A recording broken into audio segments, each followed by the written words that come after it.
segunda parte. La semana pasada comenzamos con este tema de estar firmes en medio de falsas doctrinas y hoy vamos a culminar respecto a esto. Vamos a 1 de Timoteo capítulo 1, versículo 3. 1 de Timoteo 1, 3.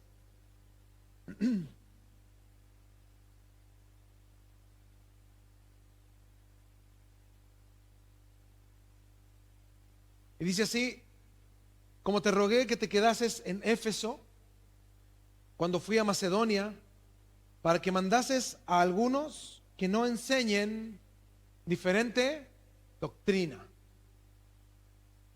Para que mandases a algunos que no enseñen diferente doctrina. Vimos que la doctrina es una enseñanza, pero las falsas doctrinas no vienen solo de líderes o gente que está enfrente enseñando doctrina, sino que las falsas doctrinas nacen en el corazón de los hombres.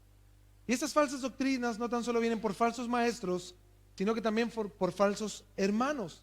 Es por eso que Pablo está ministrando a Timoteo para que mandara, ordenara, diera instrucción a algunos que no enseñaran falsas doctrinas. O sea, identificar quién enseña falsas doctrinas, quién practica falsas doctrinas y ordenar a que no las promulguen.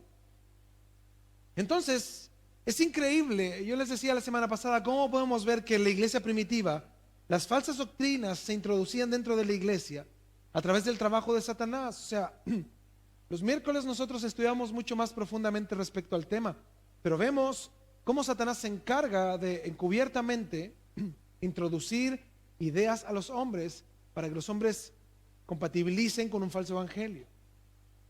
Y vimos la semana pasada en nuestro texto cómo Jesús, en una constante corrección del error, mostró claramente y rectamente la palabra de Dios. Los fariseos, escribas y otras personas estaban tras Jesús para hacerlo caer. Querían hacer equivocarse con dos objetivos. El primero, para poder juzgarlo como hereje, y el segundo, para ridiculizarlo frente a la gente, para demostrar a la gente que Jesús no era el Hijo de Dios, ni era Dios, ni el Mesías prometido. Entonces, la Biblia nos muestra que realmente hay personas dentro de las iglesias con malas intenciones, pero que muchos ven las malas intenciones como buenas, como aceptables, y las comparten. Las comparten.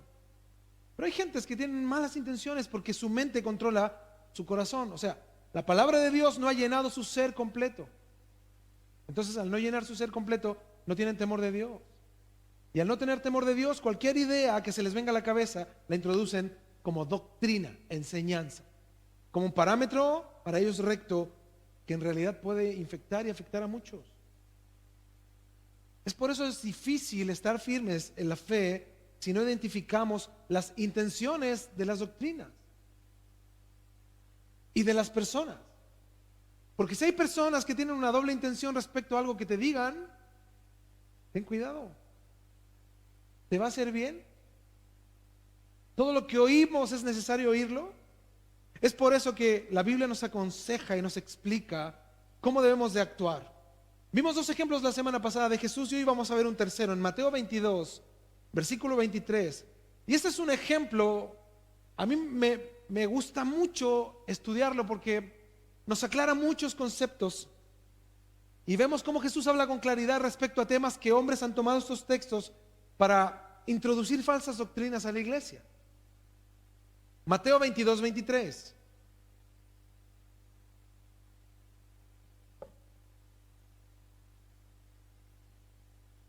Dice: aquel día vinieron a él, a Jesús, los saduceos, que dicen que no hay resurrección, y le preguntaron. O sea, el texto ya nos muestra el pensamiento de los saduceos. ¿Cuál era su pensamiento base? No hay resurrección. Entonces, los saduceos eran una antigua versión de los teólogos liberales modernos. Ellos estaban en contra de lo sobrenatural, solo aceptaban los 5 primeros libros de la ley de Moisés como auténticos. Ellos ignoraban lo que fue escrito en esos libros cuando había algo que contradecía sus ideas. Tomaban la Biblia y si había algo que ellos pensaban en contra, lo quitaban. Entonces los saduceos no eran muchos en número, pero eran ricos aristócratas y la clase gobernante, los judíos. Entonces eran gente influyente que afectaban a muchos. que hacían creer a muchos sus doctrinas. Pero su doctrina fundamental era que ellos no creían en la resurrección. Ellos no creían en la vida después de la muerte. Pero miren la pregunta que hacen. Le preguntaron, dice 24, diciendo: Maestro, Moisés dijo: si alguno muriere sin hijos, su hermano se casará con su mujer y levantará descendencia a su hermano. Fíjense, Moisés dijo: si un hombre se casa con una mujer y éste muere sin darle descendencia a la mujer, su hermano debe de tomar a esa mujer, hacerla su esposa por ley y hacerle hijos. ¿Sí se entiende, no? Ese es un texto de respecto a la ley de Moisés. 25. Hubo pues entre nosotros 7 hermanos. Fíjense, el primero se casó y murió, y no teniendo descendencia dejó su mujer a su hermano. De la misma manera también el segundo y el tercero hasta el séptimo. Y después de todos murió también la mujer. O sea, los saduceos le están haciendo a Jesús una pregunta hipotética y ridícula. Porque el 28 dice: en la resurrección, pues, ¿de cuál de los 7 será ella la mujer, ya que todos la tuvieron? No, o sea, ¿ellos creían en la resurrección? No. Y la pregunta respecto a qué era: la resurrección. O sea, es una pregunta hipotética y a la vez ridícula, porque estaban esperando demostrar que el asunto de la resurrección era una tontería. Porque según Deuteronomio 25, 5 al 10, si un hombre casado moría sin hijos, era responsabilidad de su hermano fecundar a su viuda y entonces contar al hijo como descendiente del esposo fallecido. Entonces los fariseos imaginaron circunstancias elaboradas junto a estas líneas, y los saduceos plantearon esta pregunta: en la resurrección, pues, ¿de cuál de los 7 será ella mujer, ya que todos la tuvieron? Fíjense, muchos cristianos en este tiempo consideramos esta pregunta una pregunta que tiene sentido. Muchos cristianos, incluso a mí, me han preguntado respecto a este texto: pastor, y si yo, hagamos de cuenta, dicen, un supuesto, se muere mi esposa, un supuesto, nunca se mueren ellos, ¿no? Su esposa. Se muere mi esposa y yo me caso con otra en el reino de los cielos. Mira, como los saduceos, ¿con cuál me quedo? ¿Con la que tiene más años? ¿Con la que tiene mayor antigüedad? ¿A la que le di más? ¿A la que amé más? Qué irónico, ¿no? Los que no creen en la resurrección le hablan de resurrección a Dios.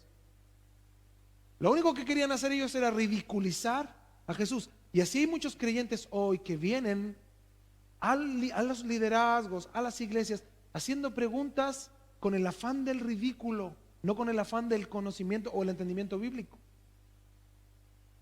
Hay muchas personas que preguntan cosas bobas. Cosas bobas. ¿Por qué? Porque no analizan bíblicamente lo que está en tu mente. Porque no han permitido que el Espíritu Santo les hable. Solo es su mente y sus ideas lo que circula y fecunda lo que ellos quieren hablar. En la resurrección, pues, los que no creen, ¿de cuál de los 7 será ella mujer, ya que todos la tuvieron? Entonces, respondiendo, Jesús les dijo: erráis ignorando las escrituras y el poder de Dios. O sea, los saduceos conectaron sus ideas con un pasaje bíblico, pero no analizaron correctamente el pasaje. Estos hombres altamente entrenados estaban equivocados en su comprensión básica de la Biblia, y eso les dice Jesús. Ustedes se equivocan porque no conocen la palabra, les dice. Vienen con una pregunta a mí de algo que no creen porque no conocen la palabra. Su error estaba arraigado en 2 razones. Primero, dice Jesús, no conocen las escrituras. Pero ellos, ¿qué creían? Fíjate, los cristianos que se creen acá consideran que conocen la escritura. Todo el que te quiere refutar algo considera que su punto es más o tiene más argumentos que el tuyo. ¿Y en qué postura se ponen? Que ellos tienen la razón. Mira, ¿qué cristiano que no conoce la palabra puede considerar que tiene razón en algo? Porque el que conoce la palabra no se afirma en su entendimiento. El que conoce la palabra, ¿en qué se afirma? En lo que la Biblia dice, no en lo que yo creo. Pero hoy vemos cristianos que se afirman en sus razonamientos, muchas veces perturbados. Dice, ustedes no conocen las escrituras. Ellos creían que sí, pero con esta pregunta demuestran que no. Y segundo, no conocían el poder de Dios, porque ellos estaban básicamente en contra de lo sobrenatural. Entonces, esto era verdad sobre ellos. A pesar que la religión era su carrera y estaban altamente entrenados, ellos no conocían ni la palabra de Dios ni el poder de Dios. 29. Entonces respondiendo Jesús les dijo, erráis ignorando las escrituras y el poder de Dios. Es posible que una persona tenga mucho conocimiento bíblico y sin embargo no conocer fundamentalmente las escrituras. Los saduceos consideraban que tenían un conocimiento profundo de la Biblia, pero no tuvieron, o mejor dicho, no retuvieron la forma de tener sanas palabras en su corazón. Como muchos en la actualidad, y mucha gente hoy que conoce de la Biblia, y tú puedes hablar con gente que se ha leído la Biblia 10 veces, pero no se congregan en ningún lado, no buscan de Dios y su vida es discordante con el Evangelio. ¿De qué les sirve? Muchos en la actualidad viven en ese aspecto. Solo citan ciertas partes de la Biblia como conocimiento, pero no viven la palabra de Dios. Los saduceos negaban las verdades sobrenaturales, tales como la existencia de los ángeles, la resurrección del cuerpo. Esas ideas para ellos eran locura. Ellos decían, los ángeles no existen. Y la resurrección, menos. Uno se muere y se acabó. Se acabó. Entonces tenían una duda fundamental del poder de Dios para hacer más allá de lo que ellos podían medir y entender en el mundo material. Dice el 29. Entonces respondiendo Jesús les dijo, erráis ignorando las escrituras y el poder de Dios. Porque la resurrección, Jesús afirmando ¿qué? Resurrección. Ni se casarán, ni se darán en casamiento, sino serán como los ángeles de Dios en el cielo. No sé si ustedes entienden el texto, pero yo creo que aquí muchos, el primer concepto que tienen, no me voy a casar en el cielo. Y si me voy joven así sin casarme. Hermanos, Jesús no está hablando de eso. Lo que Jesús está diciendo primero, porque en la resurrección, lo primero que está afirmando Jesús es que hay resurrección. Segundo, no se casarán ni darán en casamiento, quiere decir, ese punto en la resurrección no es importante. ¿Por qué no es importante? Porque ustedes no creen, me vienen a preguntar a mí algo de lo que no les importa saber si será o no. Pero como ustedes me ponen ese ejemplo, eso no es importante. Y Jesús dice, si no, serán como los ángeles de Dios en el cielo. O sea, Jesús les afirma dos cosas: hay resurrección y los ángeles existen. Entonces el punto más evidente no debe ser descuidado. Jesús le dice a los saduceos que los ángeles son reales y que la resurrección es real. Jesús usa este término con una doble intención, ya que los saduceos negaban la existencia de seres angelicales y de la resurrección. Para que ustedes me entiendan, Jesús les dice, la resurrección existe. Lo que pasa en el cielo, como ustedes no creen, no les importa. Porque en el cielo la gente será santa como los ángeles que también existen. Mira, yo te voy a plantear esto para ponerte en la posición correcta. Tú amas mucho a tus hijos, ¿cierto? A tu esposo y todo. Pero ¿a quién amas más? No se apure, piense. Porque algunos dicen, adiós. Pero si el cachorrito ahí lo domina, hasta ahí llegan. Al Dios Hijo, algunos.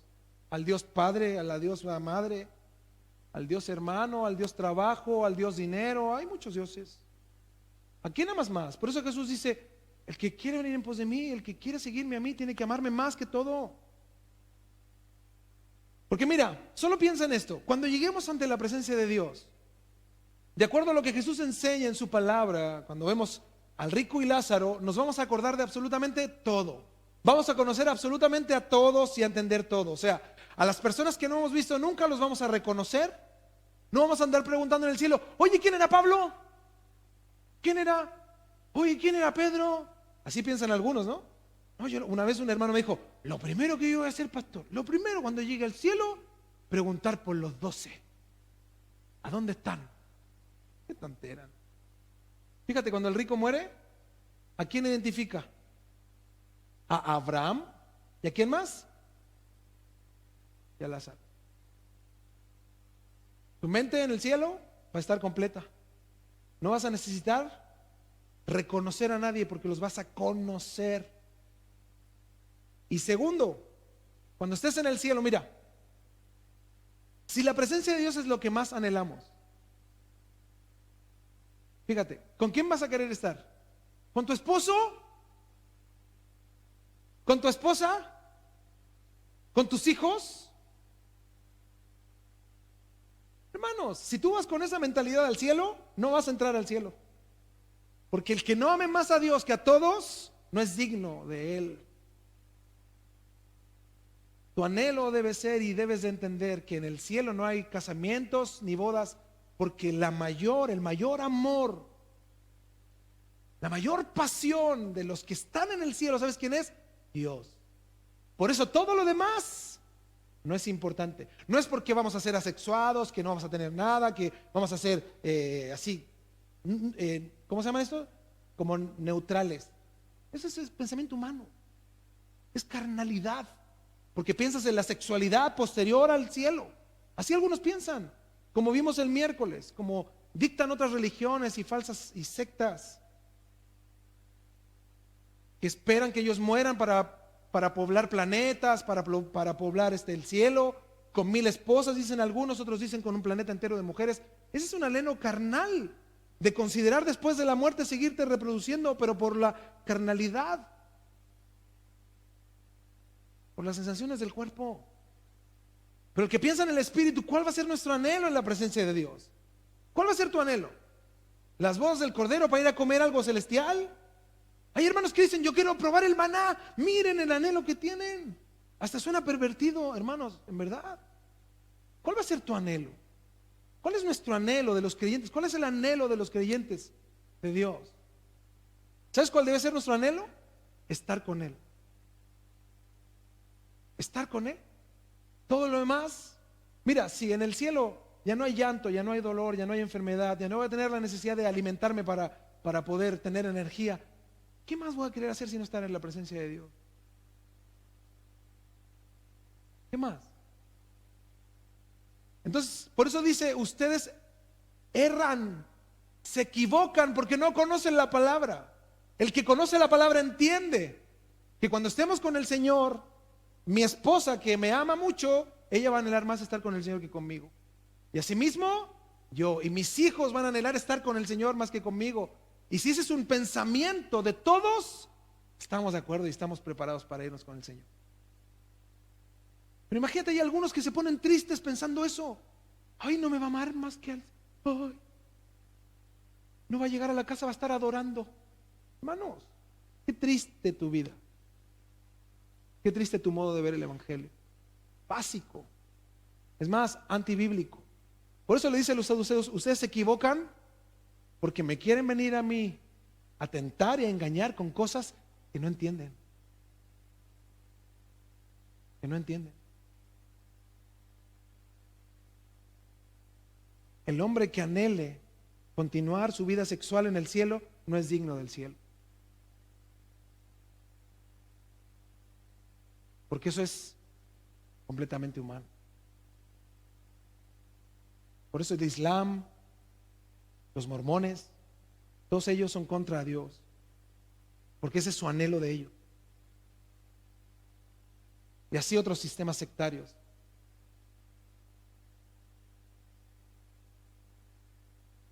Erráis, ignorando las escrituras y el poder de Dios. Porque la resurrección ni se casarán ni se darán en casamiento. No porque los hombres sean asexuados, hermanos, es porque el anhelo del hombre que sea salvo será estar en la presencia del Señor. Ese va a ser el anhelo de nosotros. Todo lo que Dios disponga en el cielo es su plan, que no lo conocemos, que no lo sabemos. Tenemos ciertas luces, pero no sabemos su plan completo. Pero el que anhela estar con el Señor es digno de vivir con Él eternamente. Es por eso que creemos en Jesús, porque lo terrenal no nos satisface, lo humano, lo de esta tierra no nos satisface. Porque la resurrección ni se casarán ni se darán en casamiento, sino serán como los ángeles de Dios en el cielo. Por eso les decía, muchos solo enfatizan en eso, seremos asexuados. No, está hablando de la santidad, está hablando de la devoción, de la adoración, de la actitud. ¿Cómo están los ángeles en el cielo? ¿Crees tú que hay ángeles flojos? ¿Se imagina usted un ángel flojo? Bostezando en el cielo, o con la escoba o con el celular chateando. Hermanos, por favor, pensemos cómo será el cielo. Dice que día y noche los ángeles cantan: santo, santo, santo es el Señor. Wow. Y aquí nosotros cantamos 40 minutos y ustedes están bostezando a los 15, a los 20. Les cuesta levantar las manos, ahí están todos 10. ¿No se entiende? Ese es el punto. El punto más evidente no debe ser descuidado. Jesús les dice a los saduceos: ustedes no conocen la existencia del cielo, hablan sin comprensión, hablan sin entendimiento, solo me vienen a tentar porque no saben nada de lo que pasará allá. Nada. Imagínate, tú nada más piensa un momento, si aquí te consideras un hombre feliz porque Dios te perdonó, imagínate en su presencia, ¿cómo seremos? Ante su trono, ¿qué vas a decir? ¿Qué vamos a hacer? Yo cuando pienso en eso, a mí se me revuelven las tripas. ¿Verdad? Cuando pienso, ¿qué voy a hacer delante de su presencia? ¿Qué voy a hacer cuando me nombre, me llame por mi nombre? ¡Wow! Los saduceos estaban puntualizando algo que ellos no creían y solo querían hacer caer a Jesús. Y así hay muchos cristianos que toman estos textos y los hacen doctrina. Erran porque no conocen la palabra de Dios. 31. Pero respecto a la resurrección de los muertos, ¿no habéis leído lo que os fue dicho por Dios cuando dijo: yo soy el Dios de Abraham, el Dios de Isaac y el Dios de Jacob? ¿Ustedes no creen en la resurrección? Les dice. Dios no es Dios de muertos, sino, ¿qué dice el texto? De vivos. Jesús les dice: mira, ustedes no creen en la resurrección, pero la Biblia dice que Dios es el Dios de Abraham, de Isaac y de Jacob. Jesús les dice: mira, les tengo una sorpresa, ellos no están muertos, ellos están vivos. ¡Wow! ¿Cómo ven? ¿Qué piensas tú después de la muerte? No sé, pastor, un hoyo negro con una luz, tengo que seguir a la luz. ¿Quién te dijo eso? Camina hacia la luz como un tren. Hermanos, Dios es Dios, dice, de vivos, no es Dios de muertos. Ustedes no creen en la resurrección, pero creen en Abraham, Isaac y Jacob. Les dice a los saduceos: sorpresa, están vivos. Wow, están vivos. El Dios viviente es el Dios de los hombres vivientes. Y Abraham, Isaac y Jacob están vivos. Son identificados como las mismas personas que vivieron en la tierra. Jesús les dice: ellos están vivos. Wow. Sin duda la verdad era un tesoro invaluable para Jesús. Y ese es el error de la iglesia actual. La gente no conoce la verdad, por eso cae redonda en la mentira, en el engaño. No tan solo de liderazgos o de gentes que están frente y que enseñan falsas doctrinas. Eso es una realidad, sino también de sus propios pensamientos, sus propias maquinaciones. Juan 7:16, búsquelo.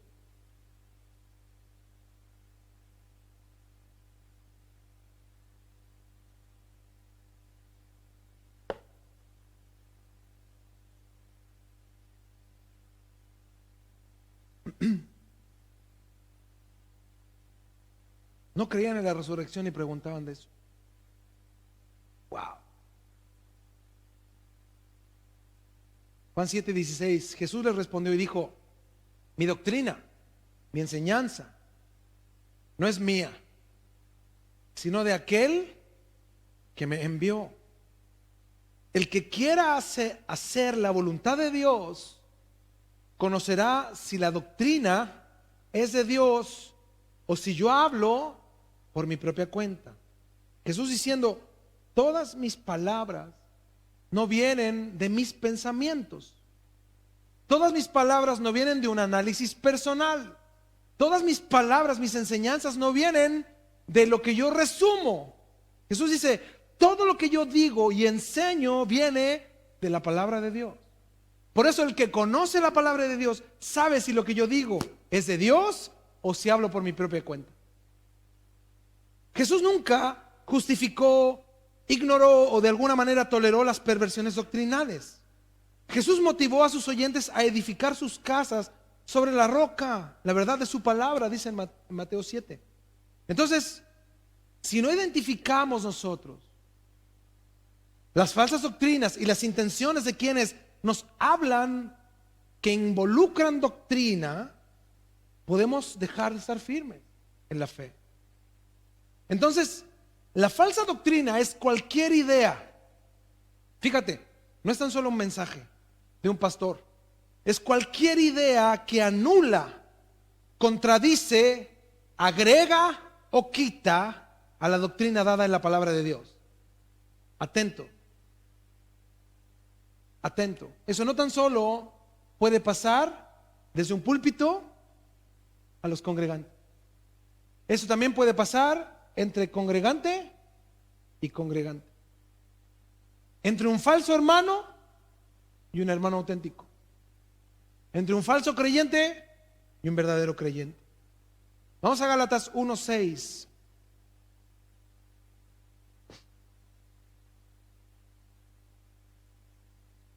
Gálatas 1:6.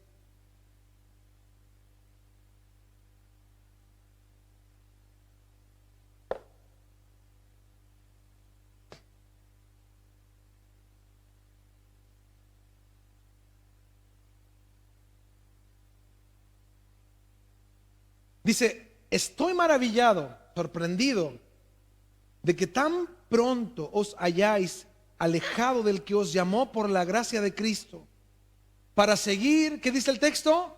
Un evangelio ¿qué? Diferente. No que haya otro, dice. O sea, ese evangelio que esta gente siguió no es un evangelio correcto, no existe otro, solo existe un tipo de evangelio. Dice, sino que hay algunos que os perturban y quieren pervertir el evangelio de Cristo.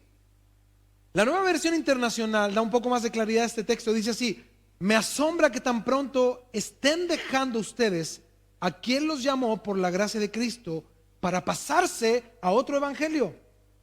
Dice, no es que haya otro evangelio, dice, sino que ciertos individuos están sembrando confusión entre ustedes y quieren tergiversar el evangelio de Cristo. O sea, cuando tú crees un falso evangelio, no te alejas, fíjate, no tan solo te alejas de una iglesia, te alejas de Cristo mismo. Porque ¿quién te llamó? ¿Quién fue? ¿La iglesia? No, Cristo. Al seguirte una idea falsa, un evangelio diferente, te alejas del verdadero evangelio, pero le estás dando la espalda a la persona de Jesús.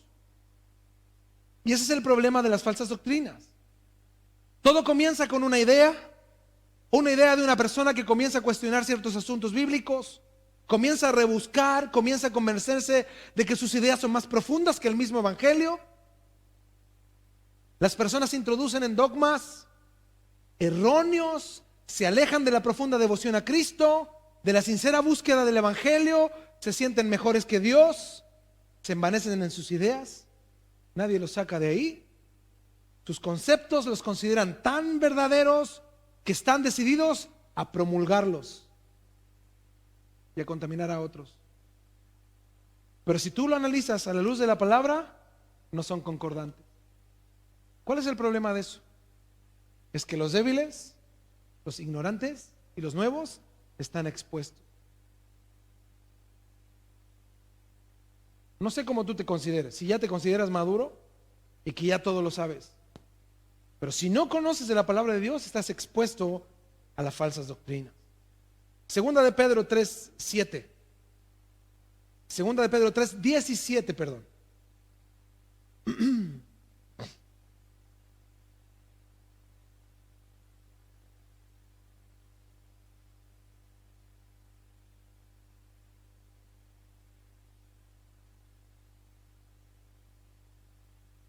Dice, así que vosotros, oh amados, o sea, ustedes, viendo el contexto, eso está hablando de la gente que espera al Señor, los que saben que Dios viene por una iglesia limpia, apartada del error, conociendo que hay falsas doctrinas, sabiéndolo de antemano, dice, guardaos, guardaos.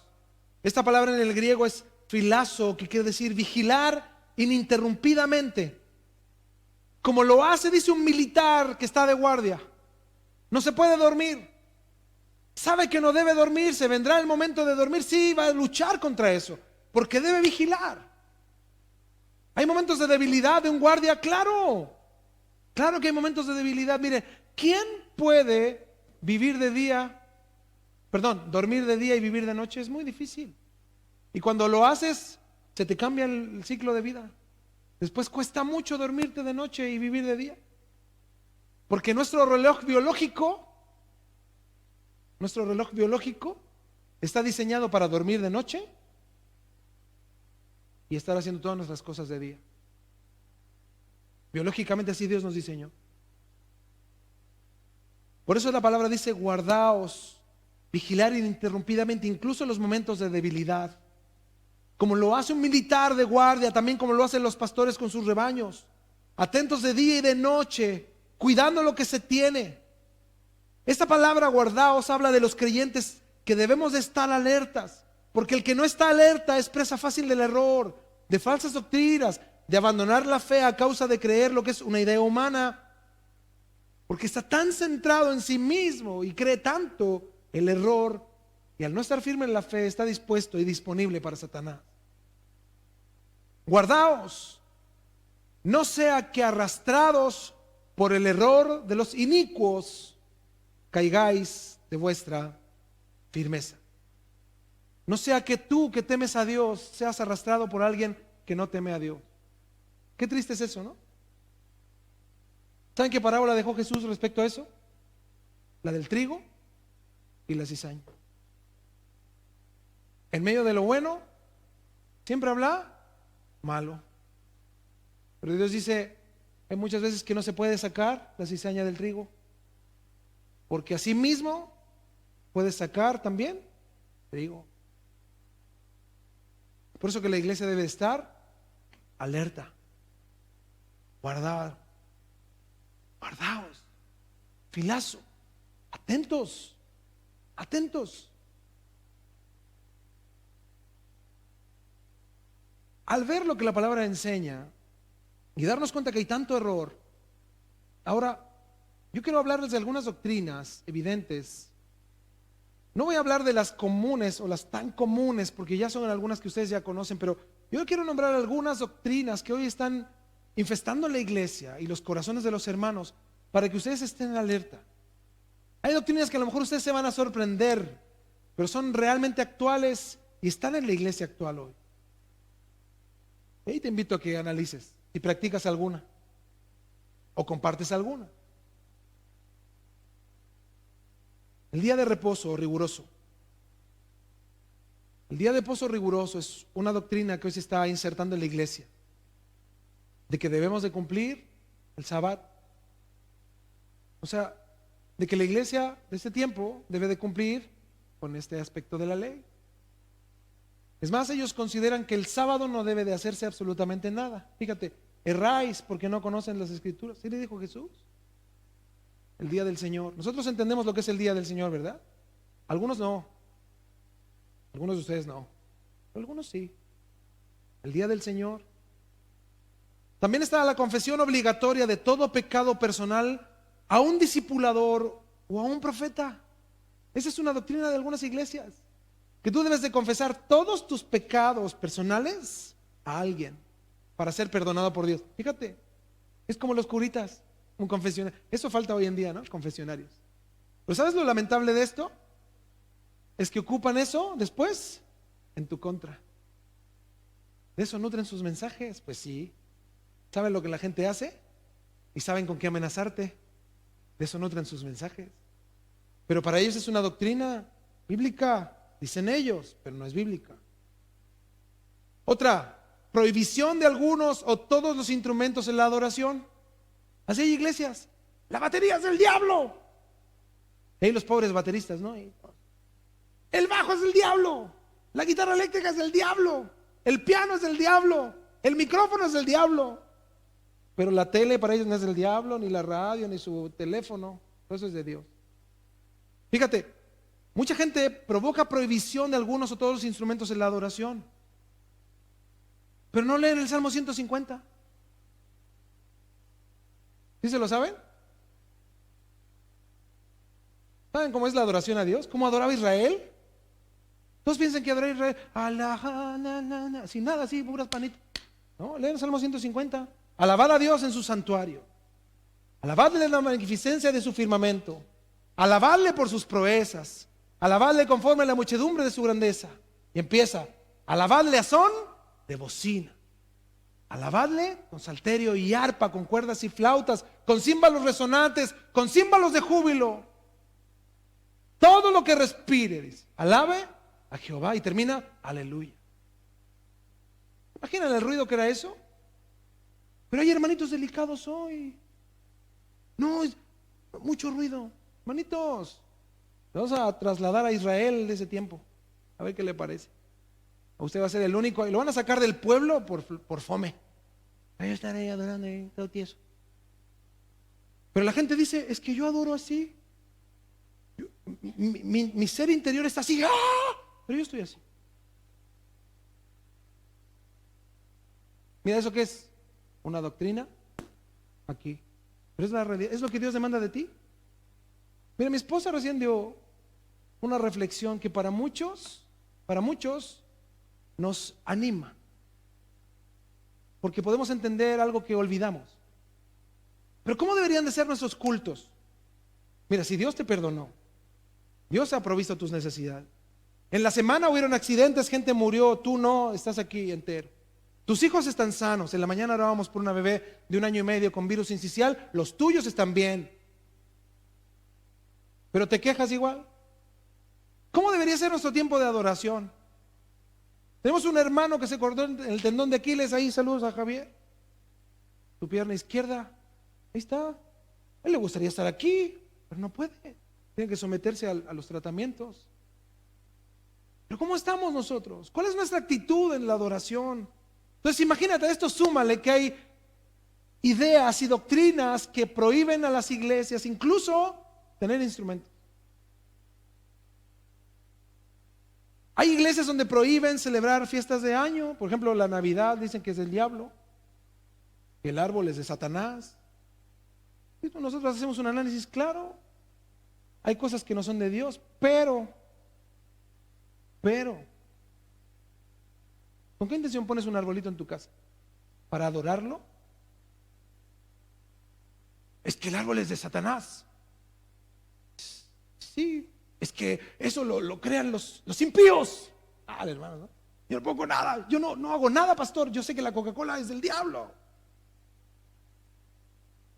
Y los dulces son del diablo, pastor. Y el que, mírate tu ropa, el diseñador que es gay. El que diseñó tus pantalones, tus zapatos, a los que les gusta vestirse acá. ¿El diseñador qué es? ¿Cristiano? ¿Cómo andaríamos si fuéramos así de extremistas, legalistas?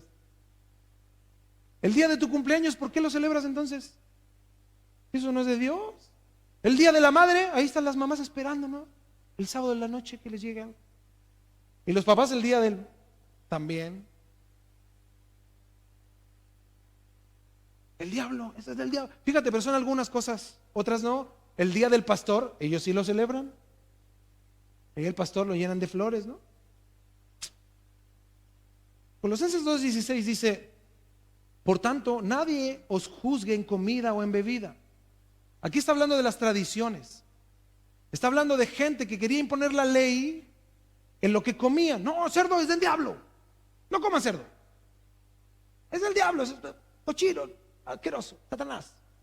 Hay gente que no come cerdo. No comen. Dice, por tanto nadie os juzgue, o sea, nadie les diga que por esta causa incluso pierden su salvación, en comida o en bebida, o en cuanto a días de fiesta, luna nueva o días de reposo. O sea, está hablando que nadie les imponga que asistan a las fiestas de la ley como un punto agregado a la salvación, o que no les impongan el que coman algo restándole a su salvación. La salvación, sabemos, no es por obra. Ninguna obra salva al creyente, ninguna. No hay nada, ninguna obra que permita que tú seas salvo. Bueno, seguimos. Otra área de las iglesias donde hay falsas doctrinas es respecto a la disciplina. Hoy la iglesia se caracteriza por no ejercer disciplina sobre los miembros. Estilos de vida pecaminosos son tolerados sin ningún llamado de atención ni restricción. Si un miembro de la congregación peca o vive un pecado evidente, la iglesia no trata con esta persona en amor, ni con firmeza, ni de acuerdo a los principios bíblicos. Muchos de estos casos son porque las personas que tienen doble vida o un estándar errado en su vida moral son gente que proveen a la iglesia. Son personas que dan buenas ofrendas, que dan buenos diezmos. Entonces, como sostienen ciertas áreas ministeriales, les tapan todo, omiten todo, les toleran todo, con tal de que no se vayan. Yo tuve un caso, hace poco nos habló una gente de otro país, de un muchacho de 20 años que sedujo a una mujer casada de la iglesia. Estuvo un año con ese señor. Sin lugar a dudas, las dos personas tienen la misma culpa. Pero la iglesia se decidió echar a la señora con su marido, que se fueran, y retener al muchacho. Y mi pregunta fue, ¿cuánto dinero? Así fue, ¿cuánto dinero tienen los papás del muchacho? Pues sí, dice, son empresarios. Si se iban de la iglesia, perdían mucho. Mejor los retuvieron. Y al que daba menos, o al que a lo mejor no daba nada, pues váyase, muchas gracias. Eso es temor de Dios. La iglesia tolera la continua presencia de individuos que son piedra de tropiezo para el resto de la congregación. No se toma el asunto de la disciplina como algo serio. Hermanos, nosotros con mi esposa, por amor a la iglesia, siempre vemos la disciplina como un plan justo por amor a los creyentes. Pero los creyentes, los que están ahí sentados, consideran que la disciplina que ejerce la iglesia es injusta. ¿Saben por qué? Porque no conocen la palabra. Si tú conocieras la palabra, entenderías. Pero como no la conoces, juzgas erróneamente. La iglesia hoy no toma pasos para corregir la situación que afecta a la iglesia. Una persona sin corrección dentro de la iglesia es como un tumor cancerígeno que a lo mejor está encapsulado por un tiempo y aparentemente no hace daño, pero en algún momento reventará. Y algunas pequeñas porciones irán a otros órganos y terminarán contaminando todo el cuerpo. Primera de Corintios 5:1.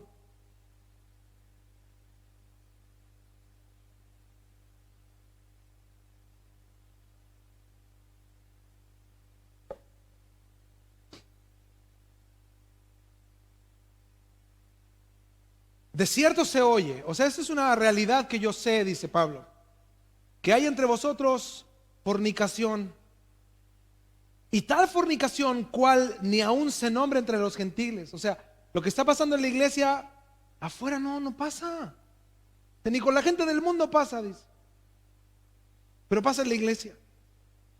Tanto que alguno tiene la mujer de su padre. Wow. Había un hombre en la iglesia que le quitó la esposa, ¿a quién? A su papá. Pero ahí estaba el hermanito. ¿Saben lo que enseña el texto? Que servía en la iglesia. No era solo un miembro, o no era una persona que solo iba a la iglesia, sino servía en la iglesia. Ahí estaba con su esposita nueva, que todos conocían que era la esposa de su papá. 2. Y vosotros estáis envanecidos. Dice, ¿no deberíais más bien haberos lamentado? ¿No esto no les debería haber causado tristeza, rabia, enojo? ¿No debería haberles causado una actitud distinta a la que ustedes tienen de tolerar, de solapar, de que nada pasa? Porque así hay muchos cristianos que dicen, es su vida. Pastores con otra mujer. Si esa es la vida del pastor, yo sirvo al Señor. Hermanos, ¿de dónde? ¿De dónde? Eso no es de Dios. Esa es una falsa doctrina en tu corazón, de la tolerancia total. Y está el otro extremo, ¿no? De la intolerancia total, hermanos que se sienten que pueden juzgar todo y hablar de lo que quieran. Es a los extremos. Falsas doctrinas en el corazón. Dice, vosotros estáis envanecidos, ¿no deberíais más bien haberos lamentado? Dice, para que fuese quitado de en medio de vosotros el que cometió tal acción. O sea, que no sirva con ustedes. ¿Cómo sirve a Dios un hombre así? 3, ciertamente yo, como ausente en cuerpo, o sea, no estoy ahí, pero presente en espíritu, ya como presente he juzgado al que tal cosa ha hecho. O sea, yo no estoy ahí, pero yo ya les digo lo que tienen que hacer.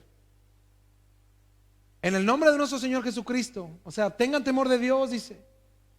Reunidos vosotros y mi espíritu con el poder de nuestro Señor Jesucristo, el tal se ha entregado a Satanás para destrucción de la carne, a fin de que el espíritu sea salvo en el día del Señor Jesús. Para los que no entienden esta terminología, les dice, sáquenlo de la iglesia. Sáquenlo. Hablen con él. Dígale que yo les dije, en el nombre del Señor, ustedes tienen que estar de acuerdo conmigo creyendo, y sáquenlo. Que se congregue en otro lado, por último, se arrepienta. Se arrepienta. Pero ¿qué hace ahí?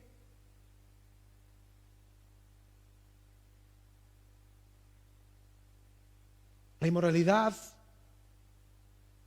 e incluso mucha gente considera solo la inmoralidad como un pecado terrible.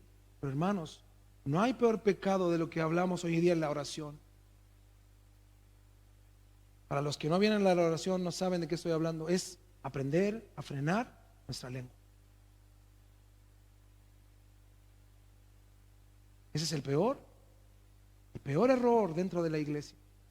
Aprender a frenar la lengua.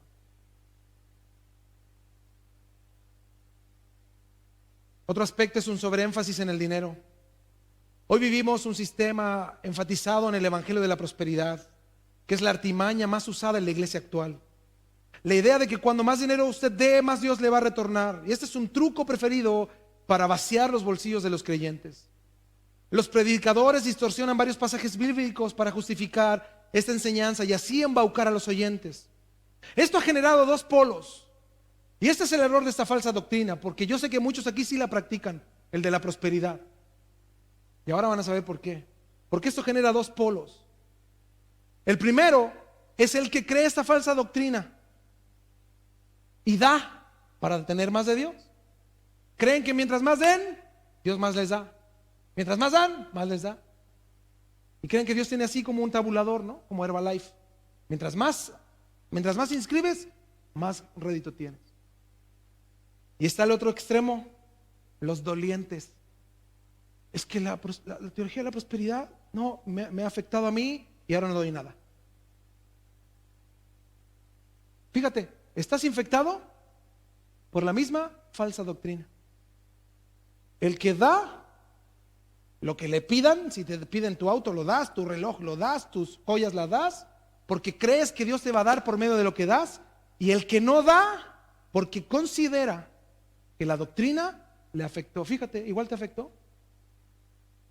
Entonces estos dos extremos se atribuyen a la misma falsa doctrina. Ambos polos engañados por la misma falsa doctrina.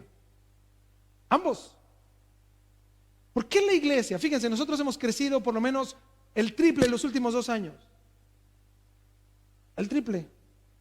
Pero seguimos teniendo los mismos problemas financieros. ¿Saben por qué? Porque mucha gente considera estos términos. Y hay otros, que es un grupo que es excluyente de estos, que como ven que todo está bien, dicen, ¿para qué doy? Si ahí no hace falta nada. Está todo bien. Pues yo veo y siempre construyen, siempre salen adelante. Ustedes no saben cómo, ni se imaginan cómo. Vivimos de la caridad de Dios. En verdad, es puro milagro esto. Este es el corazón de los hermanos. Es imposible hacer la obra de Dios sin que la iglesia se involucre financieramente. Dios va a usar a su misma iglesia para sustentar a la iglesia. Pero eso no se entiende. Por eso la falsa doctrina de la prosperidad no tan solo afecta a los que dan, porque así nosotros a veces vemos que los que dan son unos tontos porque le creen al que está enfrente, y yo juzgo pero no doy nada. ¿Qué soy yo entonces? Tampoco soy parte de las promesas de Dios. Ustedes digan lo que quieran, yo no creo lo que ustedes piensan. ¿Saben lo que yo creo? Lo que dice la Biblia. Esto para mí es el parámetro, la Biblia. Actuemos de acuerdo a la Biblia, vivamos de acuerdo a la Biblia. Otra, para que no se entristezcan los carilargas ya. Hay gente que ofrece artefactos o fetiches milagrosos por una suma de dinero en calidad de oferta. Hoy en la iglesia se vende la rosa milagrosa, el agua milagrosa del Jordán, el aceite de Nazaret, el pañuelo sanador, etcétera, etcétera, etcétera. ¿Te alegraron al tiro? Ven, cambié de plática y al tiro, todos sonrieron. Qué triste, ¿no? Cómo gente considera comprar un fetiche milagroso para ser parte de una verdad del evangelio. Fíjate, yo lo he planteado muchas veces, hay iglesias donde les piden a la gente que traigan las ropas de otras gentes. Es lo mismo que un fetiche. Tú vas, llevas la ropa, oran por la ropa y que esa ropa el otro se la ponga. ¿Sabes lo que es eso? Brujería. ¿Así hacen los brujos también? ¿Algunos de ustedes saben de eso? La brujería también. Se llevan ropa de alguien, hacen sus malabares de ahí, sus marihuanzas y ¡pum! También existe una falsa doctrina respecto a la sanidad divina. No solamente ellos consideran que hay demonios, sino que dicen que detrás de cada enfermedad hay un demonio. Asimismo plantean, yo escuché una frase que decía, detrás de cada árbol hay un demonio. Oh, imagínense, ¿no? Como que están los demonios escondidos. Si son invisibles, ¿de quién se van a esconder? ¿Te imaginas un demonio detrás de un árbol? Qué absurdo, ¿no? Un demonio medio. Así lo planteó un pastor. Están detrás de los árboles. Espero que haya sido una idea que tuvo para. Pero la enseñanza típica es que el diablo es la causa de toda enfermedad y que la voluntad de Dios es que usted y yo seamos sanos siempre. ¿Cuáles son las estrategias de ellos? Reprender o atar espíritus demoníacos. Reprenden el espíritu del SIDA, del cáncer, de la artritis, de las infecciones, de las hemiplegias, el espíritu de jaqueca, el espíritu de gripe, el espíritu de dolor, etcétera. Atan al demonio del alcoholismo, de la droga, de la nicotina, como si las adicciones y estas cosas fueran enfermedades. Y aconsejan a los cristianos para que confiesen positivamente su sanidad. Nunca admitir que están enfermos. Y lo peor de todo, prohíben visitar a los médicos. Ahora, si la persona no sana, luego de la oración, solo hay dos razones. Una, tiene un pecado secreto que no ha confesado. Y la segunda, no tiene suficiente fe para sanar. También hay técnicas especiales, encuentros secretos y modelos. A esto le llaman sanidad interior. Falsas doctrinas estamos hablando, ¿eh?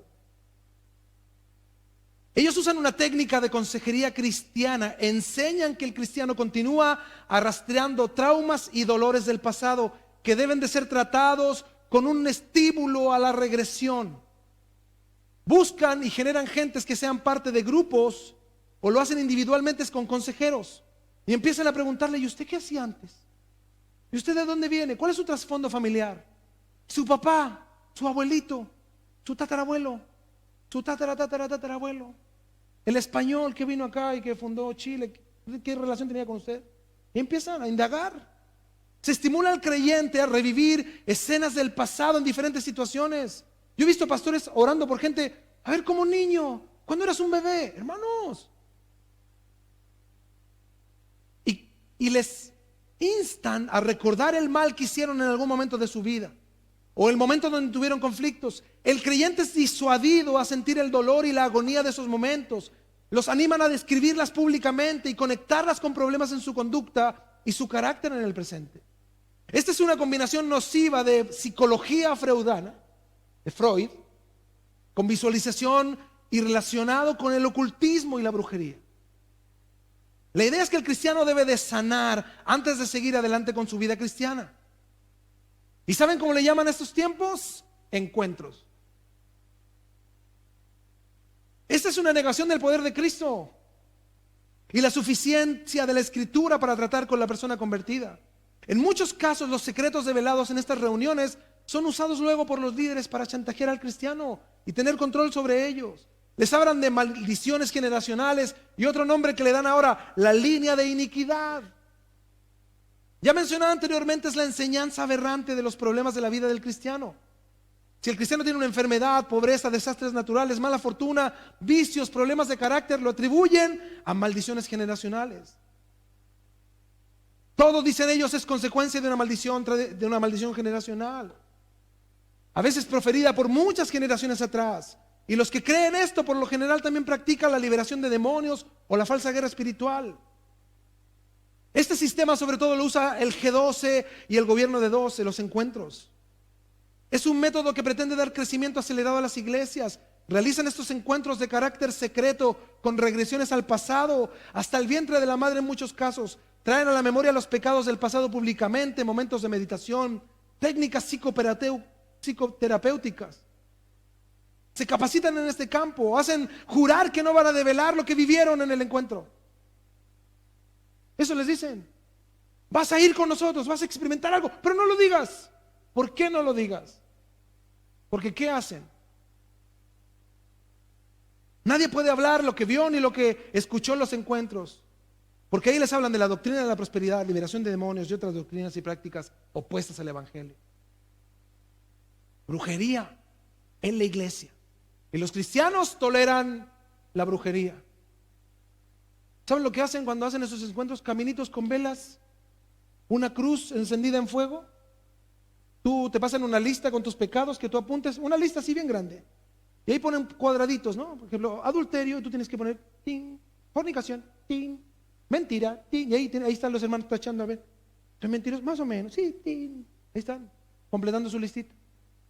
Luego tienen que ir con su clavito y un martillo por el camino de velas a clavar sus pecados en la cruz, o algunos los tiran a un fogón ahí con fuego para que los quemen y Dios se va a olvidar de ellos. Hermanos, eso es brujería, eso es mentira. El día que tú te arrepentiste de corazón al Señor, Él dice que nuestros pecados los echó, dice la Biblia, en lo profundo del mar, donde nadie ha llegado ni nadie llegará.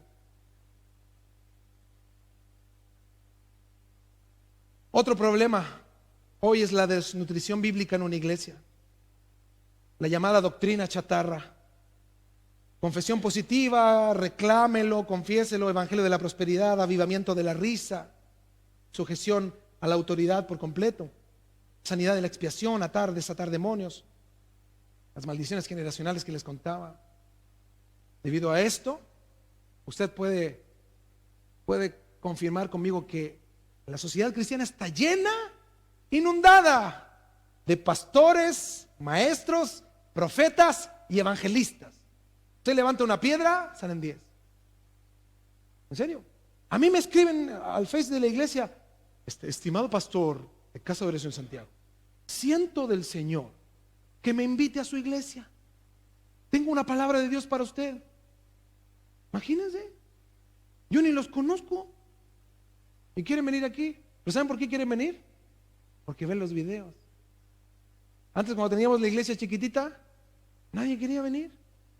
Cuando éramos 20, ¿verdad, Carlito? ¿Quién venía? Nadie. ¿Qué haces ahí? Decían. Pero ahora ven el video.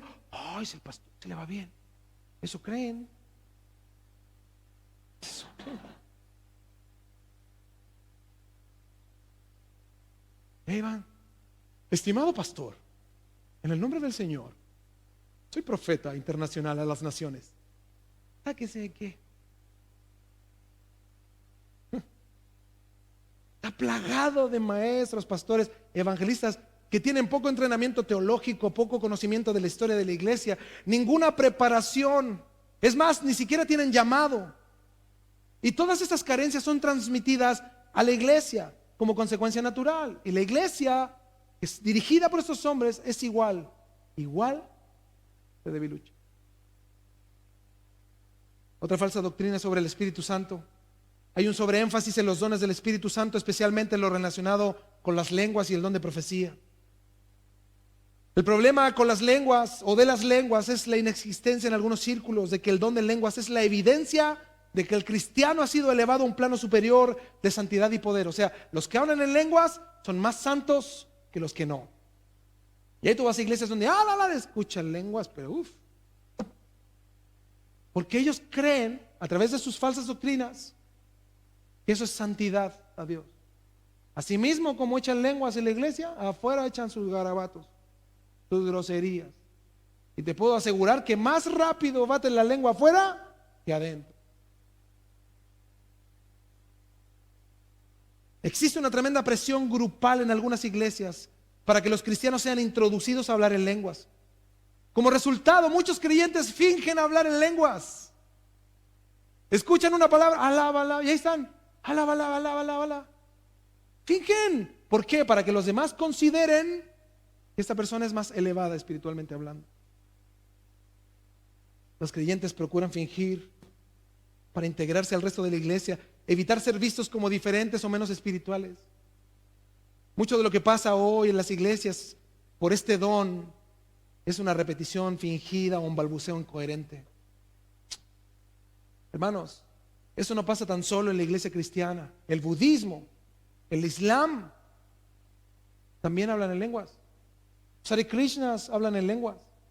¿Sí sabías? Y muchas de las lenguas que muchos cristianos hablan son igualitas a las de los budistas. Esto genera manifestaciones extrañas, si bien ya casi inexistentes. Puede que en la iglesia se den manifestaciones tales como personas emitiendo sonidos guturales o sonidos semejantes a animales, personas que actúan como ebrias, personas que vomitan o entran en trances. Lamentablemente todo esto los ignorantes lo atribuyen a la obra del Espíritu Santo. Ahí es donde Jesús dijo: no hay pecado de muerte sino Él. ¿Qué dijo? ¿Qué haga con el Espíritu Santo? Le atribuye al Espíritu Santo lo que no es de Él. Nunca digas que las manifestaciones que ves vienen del Espíritu, sino antes conocer la palabra de Dios. Hay mucho mover espiritual en las iglesias, sí, pero no del Espíritu Santo. Muchos pastores abusan embarcando a la iglesia en proyectos costosos o nuevos proyectos bajo la consigna del Señor me dijo o el Señor me dio una visión. Muchos cristianos usan la profecía, el Señor me dijo. Es una frase muy simplista hoy. Pero en el tiempo de Moisés, si alguien decía el Señor me dijo y no te dijo, eras digno de muerte. Pero hoy, para lograr convencer a la gente, para lograr convencer a la audiencia, para lograr convencer a la persona con la que hablas, dices, el Señor me dijo. O esta frase, siento del Señor.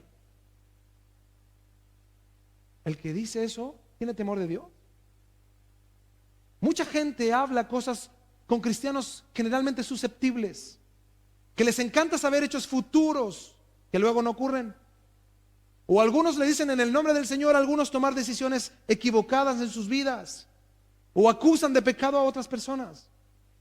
El abuso de las profecías fomenta en la iglesia un concepto místico y supersticioso. Alejan a las personas de la palabra de Dios porque la acercan a los profetas, o mejor dicho, a los falsos profetas. ¿Qué iglesia que es de Dios prefiere a los profetas antes que a la palabra? Ninguna iglesia de Dios. Predominan los dones. La preeminencia está en la palabra de Dios. Algunas otras doctrinas falsas, ya para terminar, en la iglesia. El perfeccionismo, la idea de que es posible para un cristiano alcanzar la santidad total en esta vida. Algunas iglesias enseñan que el cristiano puede llegar a no pecar en esta vida terrenal. Y ahí están luchando para no pecar. Hoy no pequé, dicen, por eso no oro. Hoy día no pequé, fui un santo. Hermano, es una idea satánica. La Biblia dice, por cuanto todos pecaron. La Biblia dice que no hay justo, ni aún uno. No hay quien busque a Dios.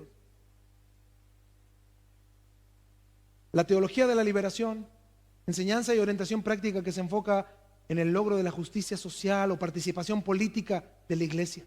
Es más, hay iglesias que están dispuestas a armarse con armas por encima de la predicación del evangelio, llevando un evangelismo corporativo e individual. Hay pastores que conocen más de los escritos de Hegel, de Marx y el manifiesto comunista que la Biblia. También el concepto erróneo del bautismo. Una verdadera iglesia cristiana siempre enseñará que el creyente debe de bautizarse como un acto de obediencia a Cristo. Dios te perdona no en tu bautismo. Dios no te santifica en el bautismo. El bautismo es una muestra visible de una confesión privada. Es la respuesta a mi nuevo nacimiento. Yo lo hago por obediencia a la palabra de Dios. Porque el bautismo simboliza muerte, sepultura y resurrección. El teísmo abierto. Algunas iglesias enseñan que Dios no conoce el futuro, que no es omnisciente. Es más, esta enseñanza puede calificarse directamente como herejía, porque la Biblia enseña de que Dios es omnisciente en un lenguaje claro, pero hay muchas personas que consideran que esto no es parte fundamental del carácter de Dios. La teología liberal, también conocida como modernismo teológico o protestantismo liberal, es un movimiento que reinterpreta las doctrinas bíblicas, históricas y prácticas del cristianismo. Ellos están interesados en adaptar ideas religiosas a la cultura y al pensamiento moderno. Este sistema piensa que el hombre y mujer modernos no pueden entender o aceptar las doctrinas pasadas de moda del cristianismo. Ellos buscan una iglesia que esté a la moda, que esté de acuerdo con la ciencia. Y en muchos casos han procedido a desmitificar la Biblia, precediendo a negar los milagros y la historia, y las califican como mitos.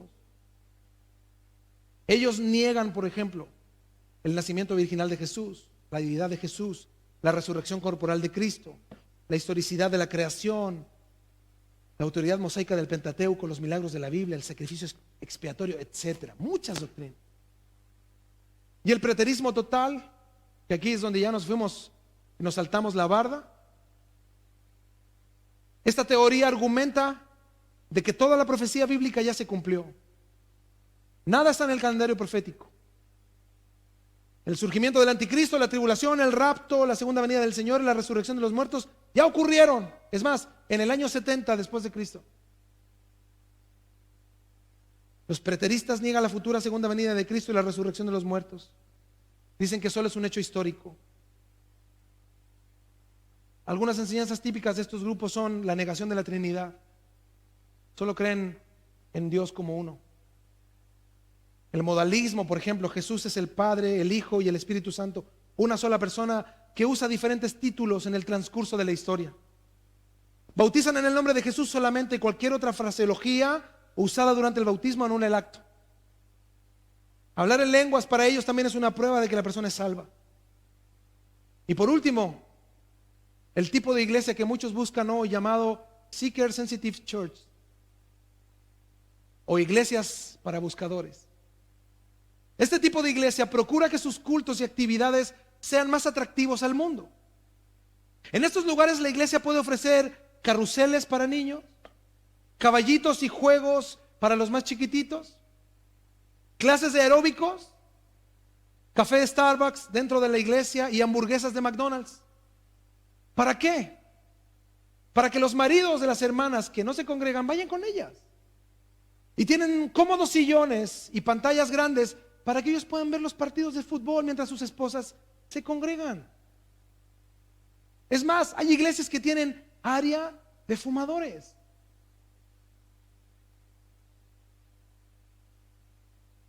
La mayoría de estas iglesias, el pastor da un sermón de 15 minutos, no sea cosa que la gente se aburra. Entonces, ellos dicen, en nuestra iglesia, tú no necesitas traer tu Biblia, dice. Nosotros damos un PowerPoint y puedes leer los pasajes de las traducciones preferidas del pastor cada domingo. Hemos quitado, las cruces de nuestro fondo en la iglesia para no ofender a nadie. Nuestro sermón se enfocará en ti, para ti y por ti. Wow. Y ustedes, yo aseguro que muchos creen que esto es una mentira. Es una verdad. Esto pasa en Estados Unidos y en Canadá, en Europa. Ahora, ¿cómo identifico lo falso? Yo he hablado muchas falsas doctrinas, pero ¿cómo identifico si eso está en mí? ¿Cómo reconozco, pastor, si hay una falsa doctrina extra a esto? ¿Sabes cómo? Conociendo la verdad.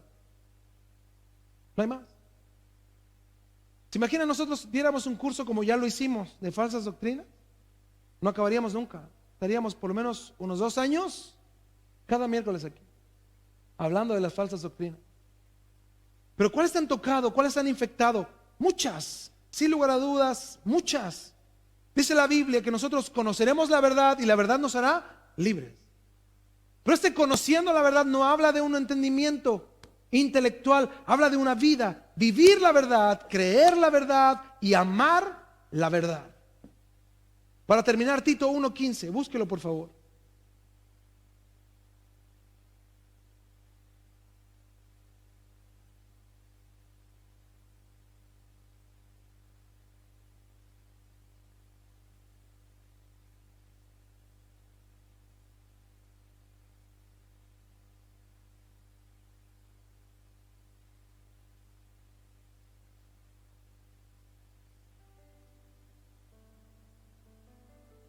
Tito 1:15.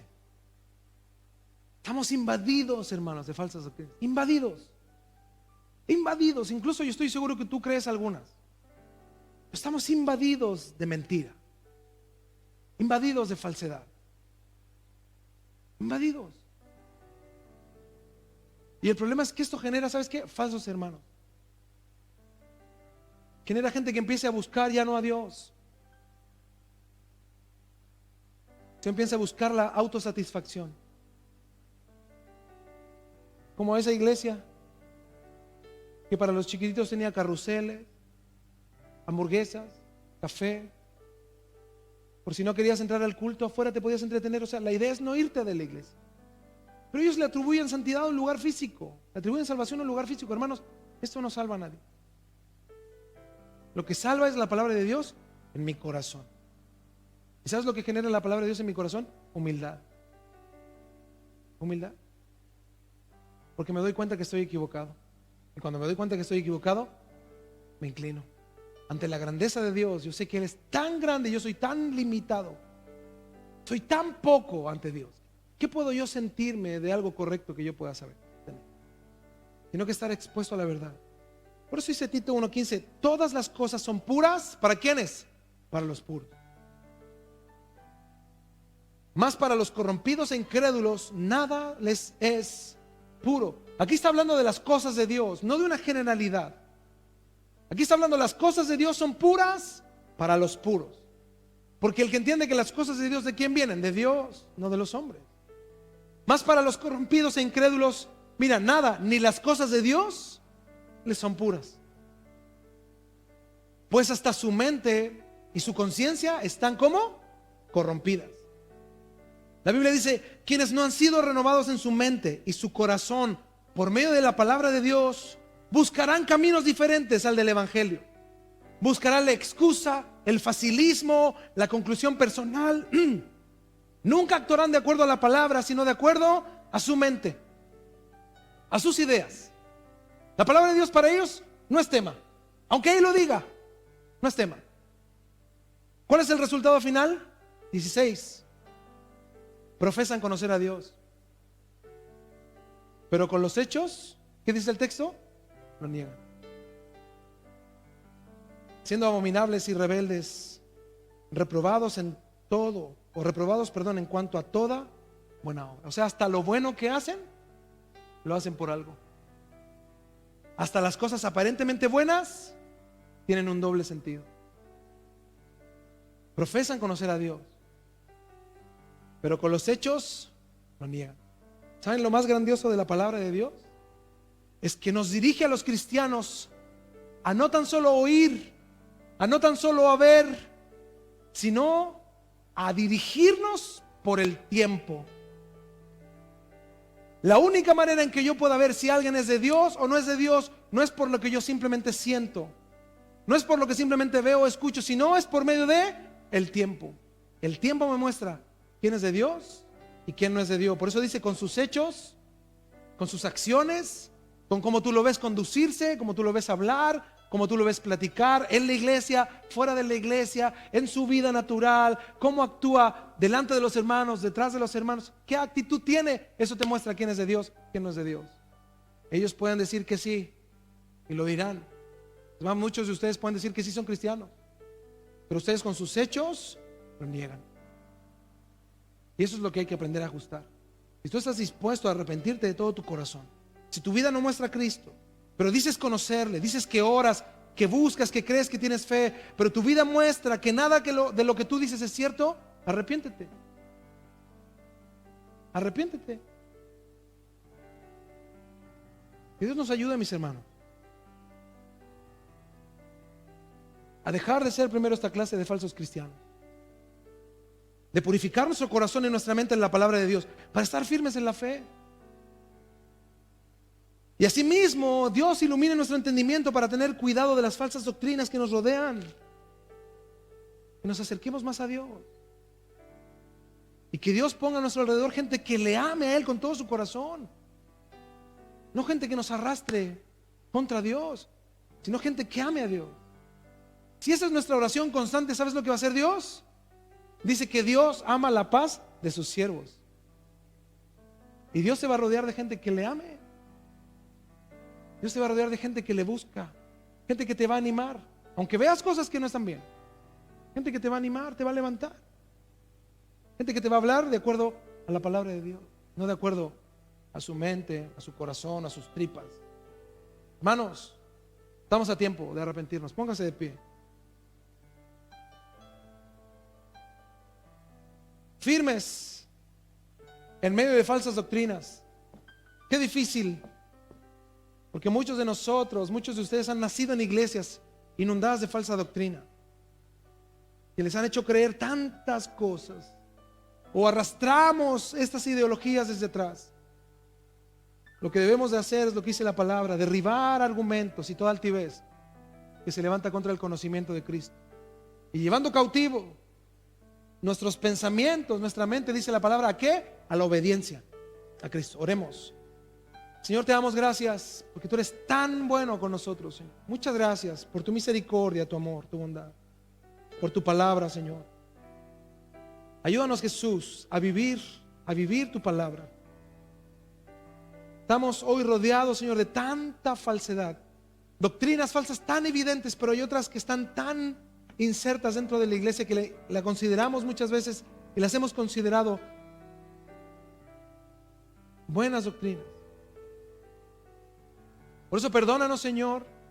Todos hemos fallado en algún momento respecto a esto. Por eso ajusta nuestro camino, nuestra vida. Ayúdanos, Señor, a amarte, a buscarte con todo nuestro corazón, a vivir de acuerdo a las sanas palabras que dice tu palabra, a las sanas palabras de Jesús, que nos alientan a vivir una vida acorde a este tiempo, no involucrándonos, Señor, en ningún sistema del mundo, ni involucrando al mundo a la iglesia, ni tampoco, Señor, creyendo ideas de hombres. Que podamos ser gente diligente y ver en tu palabra, Señor, lo que tú demandas de tu iglesia. Ayúdanos, Señor. Y asimismo te pedimos por personas que conocemos que están inmersos en sistemas de falsas doctrinas. Abre sus ojos, Señor. Ten misericordia de ellos, de gentes que tienen tantos afanes y anhelos distintos de seguirte. Mucha gente solo asiste a iglesia, Señor, por obtener recursos, medios, otros por sentirse útiles, otros para ser sanos, otros para que cumpla sus caprichos, otra gente, Señor, por costumbre. Pero ¿cuántos, Señor, te sirven y te buscan con un corazón honesto, sincero, humilde? Por eso ayúdanos, Señor Jesús. Ayúdanos, Señor, a predicar tu palabra, a hablar con certeza, a poder bendecir, Señor, santo nombre en todo lo que hagamos y donde vayamos. Gracias, Señor, a través de Jesús. Amén.